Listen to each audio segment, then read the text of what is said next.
The night it began, the world outside Too Deep's home was quiet, too quiet. The only sound was the low hum of the street lamp, the occasional bark of a dog in the distance, and the steady rhythm of her own breathing.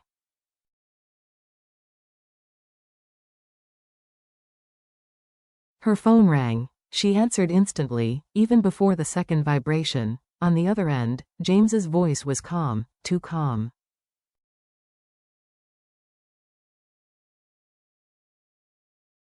It was the kind of tone that masked trouble rather than dismissed it. "I'm in Cambodia," he said evenly.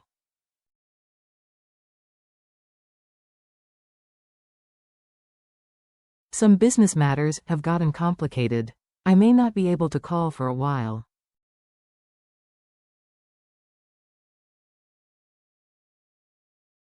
There was no tremor, no hint of panic, just a measured steadiness. And that, more than anything, made her chest tighten.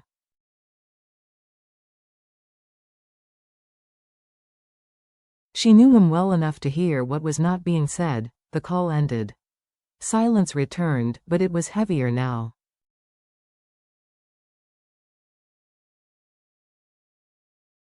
She sat for a long time, phone still in her hand, staring at her reflection in the darkened window.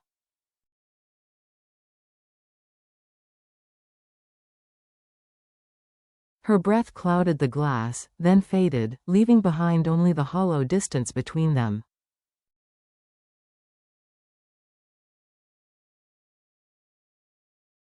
A storm in Phnom Penh.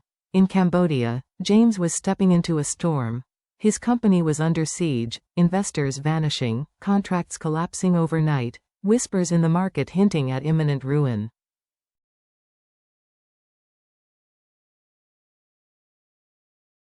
It didn't take long for him to discover the architect of the sabotage. John, an old rival with a vendetta carved deep by a family feud that had never healed.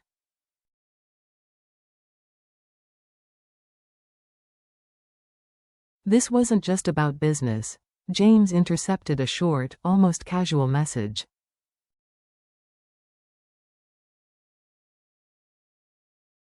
"If the numbers don't break him, the girl will." The words chilled him. The girl could only mean Too Deep.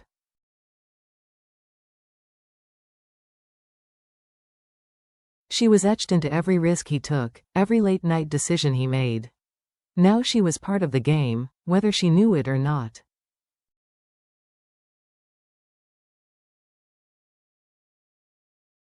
He wanted nothing more than to get on the first flight home, to put his arms around her, to make sure she was safe.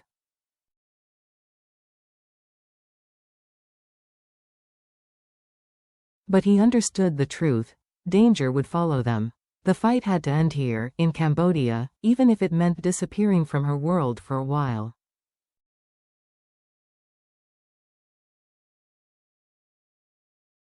The silence of waiting. Back in Vietnam, Too Deep filled her days with small distractions, tending her garden, selling vegetables at the market, but every quiet moment became an opening for worry.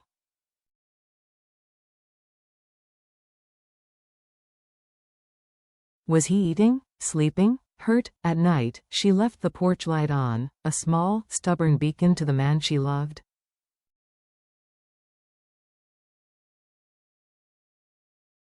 It was a silent promise. "I'm still here. I'm still waiting." Neither knew how long it would be before they could stand side by side again.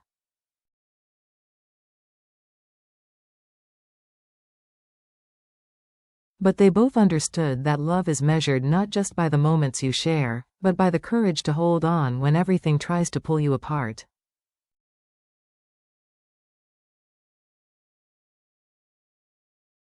The trap is set. Phnom Penh's crowded streets felt smaller by the day, the air thick with rain and diesel.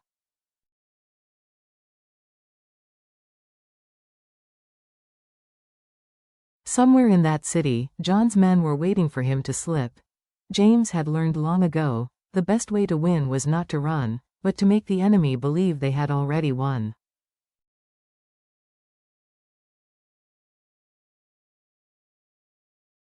He arranged a meeting in an old warehouse by the river, instructing a trusted local contact to leak word that he would be there to surrender one of his biggest contracts.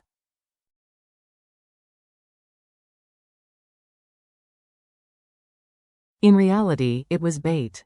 A recorder inside his jacket would capture everything. Hours later, footsteps echoed through the dim space.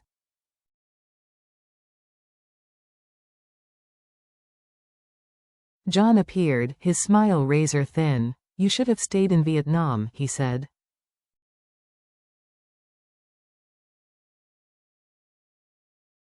"You'd still have your company, and your girl." James's voice was steady. "Leave too deep out of this."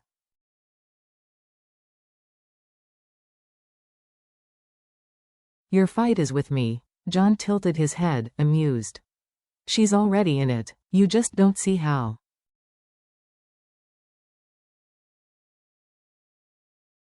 Every second John spoke was another second of truth captured on tape. James forced himself to stay still, even as his fists itched to strike.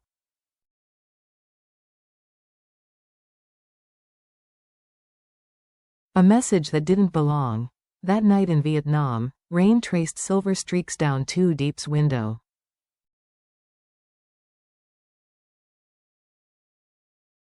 She sat with a cup of tea gone cold, a heaviness pressing against her ribs. Then, her phone lit up.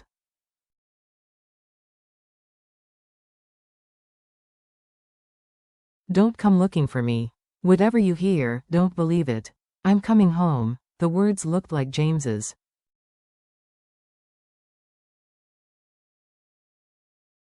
But they didn't sound like him. Too distant, too final. She read them again and again, searching for a hidden meaning.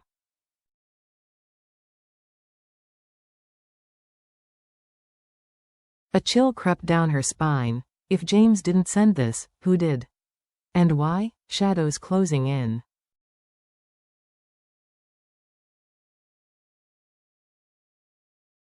In Phnom Penh, James felt the trap tighten.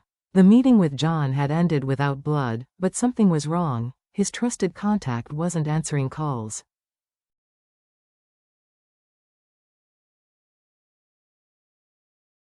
He retraced his steps through narrow backstreets near the river, every instinct on edge.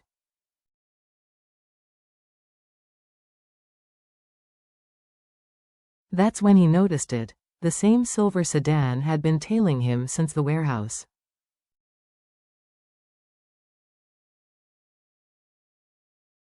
He turned down an alley, pretending to be lost. The hum of the engine grew louder, then stopped.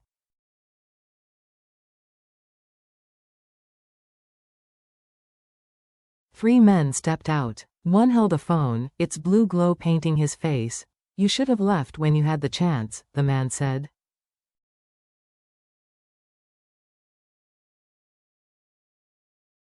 "John sends his regards." "Oh, and your girl?" "She's safer with us watching her." "You wouldn't want her to be alone, would you?"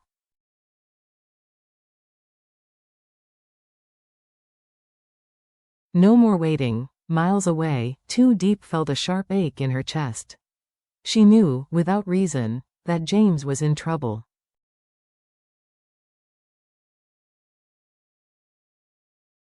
The rain outside had turned into a cold, insistent drizzle. She opened her laptop, booked a ticket to Phnom Penh, and told no one.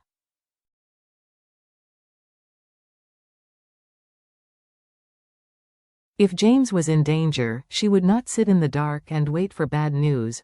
By the time her flight landed, the air was heavy with humidity, the streets alive with motorbikes and voices she couldn't understand.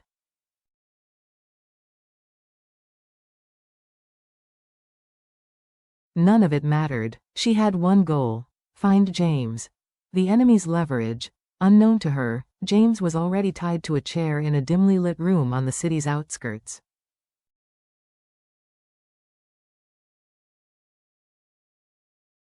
The door creaked open. John entered slowly, tossing a printed copy of her flight booking onto the floor.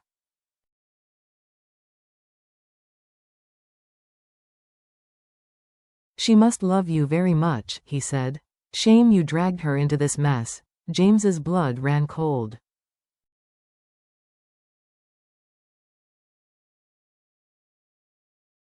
If you hurt her, John chuckled darkly. I won't unless you give me a reason. But she might not see you the same way after I tell her what I know.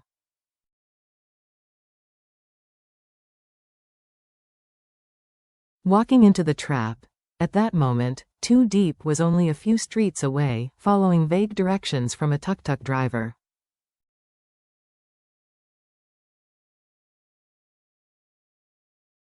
Each step brought her deeper into John's snare. She didn't know it, but the game had shifted.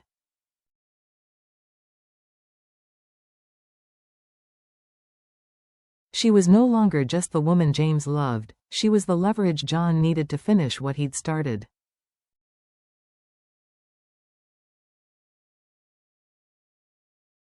The lesson beneath the danger. This story is more than a tale of romance. It is a portrait of love tested in the crucible of fear and uncertainty.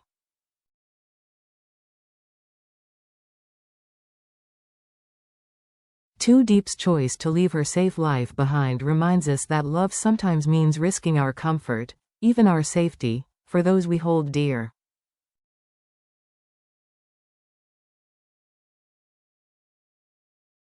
But it also carries a warning. Courage without wisdom can magnify danger. True love is not just flowers and whispered words.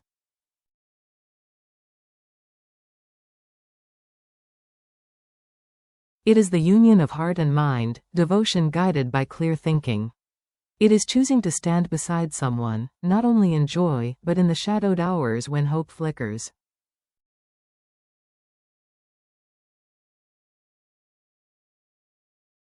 When someone you love is in danger, will you stand still and hope for the best? Or will you step forward into the unknown?